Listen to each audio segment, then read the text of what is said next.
about writing words that maybe you've never seen before, or maybe you don't know how to spell them, but these words that we want to use as writers, but we're not sure how to spell. The thing about being a writer is we want to use the words that we think in our minds. We want to use words that we just know that they're good, strong words, even if we're not sure how to spell them.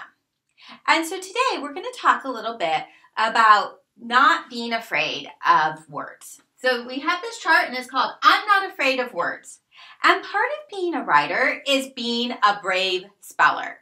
That even if we're not sure how a word goes, what letters to use, we'll still go ahead and use the word in our writing. I'd like to show you how this chart works with examples from 3 students that I've met. So I don't have them here with me today. And in fact, some of them are a lot older than what they were when they used this word. But I think that you'll really enjoy the way they use this chart, and then you'll be able to do it too. So this is a chart called I'm Not Afraid of Words, and it's for anybody who decides to be a brave speller. So it's for those of you who decide, you know what, I have this great word I want to use. I've never seen it spelled. I'm not even really sure how to spell it, but I'm going to give it a try. And when you do that, your teacher might ask you, hey, will you go add that to our word list? And this is how it would work. So the first one that I want to show you is from, she was a 2nd grader and her name was Esther. And when Esther used this, she picked an orange marker and she went up to the chart and she filled it out like this. So she put her name. And the big word that she used that she was really brave about spelling was the word beautiful. And let me show you how Esther spelled the word. So she spelled it like this. She spelled B-U-T-I-F-U-L.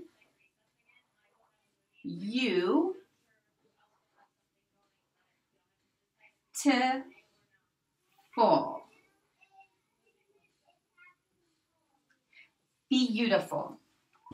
Esther added that to the chart in their classroom. She's a brave speller.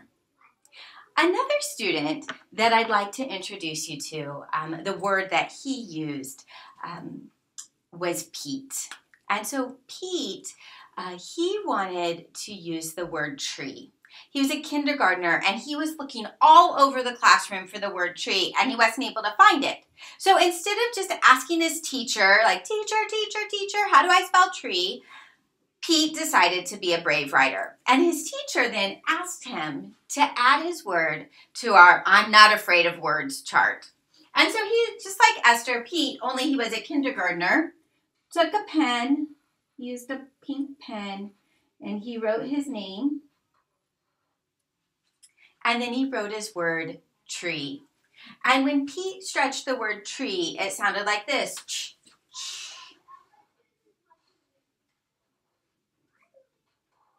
And then E at the end, tree for Pete.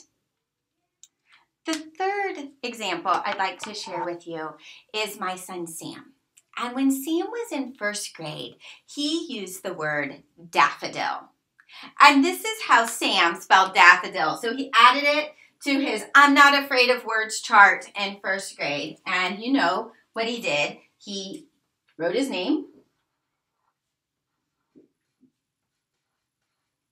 And then he wrote daffodil, and this is how Sam spelled daffodil.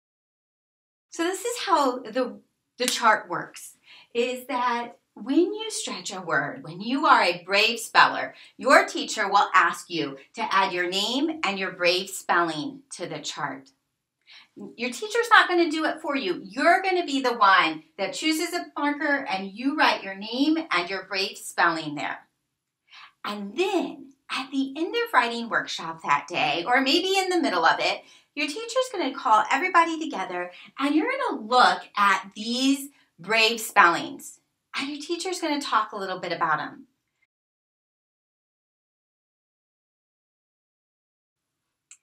Okay, writers, so when you come back together around the I'm not afraid of charts word, your teacher is going to share with you the conventional spelling of your words. So conventional spelling, that means that's the way that we spell it in the world. If you see this word in the world, you're going to see a conventional spelling.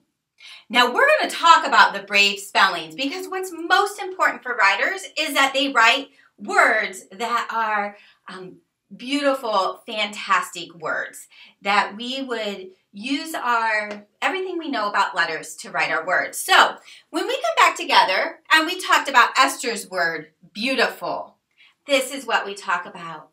Guys, look at Esther's word. She's stretching the word beautiful and she's never seen it before.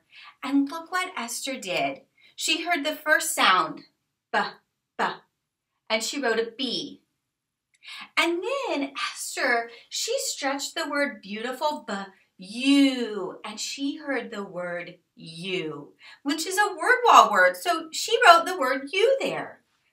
B, you, to full.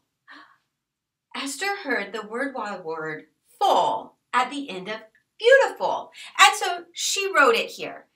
Beautiful. That's a really wise way for Esther to use the word wall word to spell a bigger word. Now here's the conventional spelling of beautiful.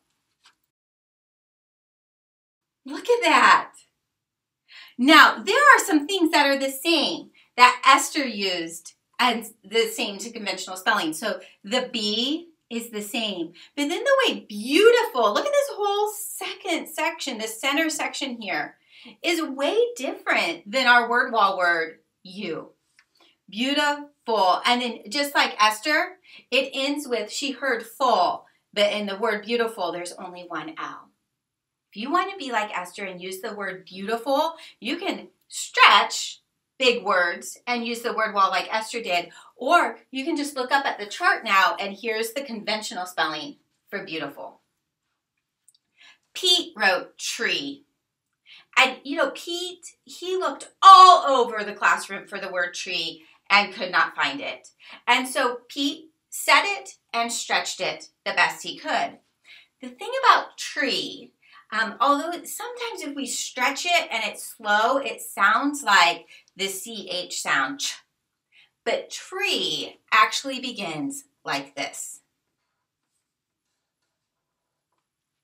And then Pete stretched it, tree, and he heard the E on the end, and the conventional spelling of tree has two E's. So here's the conventional spelling of tree, but look how Pete, he heard the E at the end, and it ends with an E. So Pete, here's the conventional spelling of tree that he went and changed in his book. Here's his brave spelling of tree. Now, Sam was a first grader and he used the word daffodil. And something about Sam is that he really pays a lot of attention to words. So Sam's usually pretty close to conventional spelling. So check out daffodil here. Here's the conventional spelling of daffodil.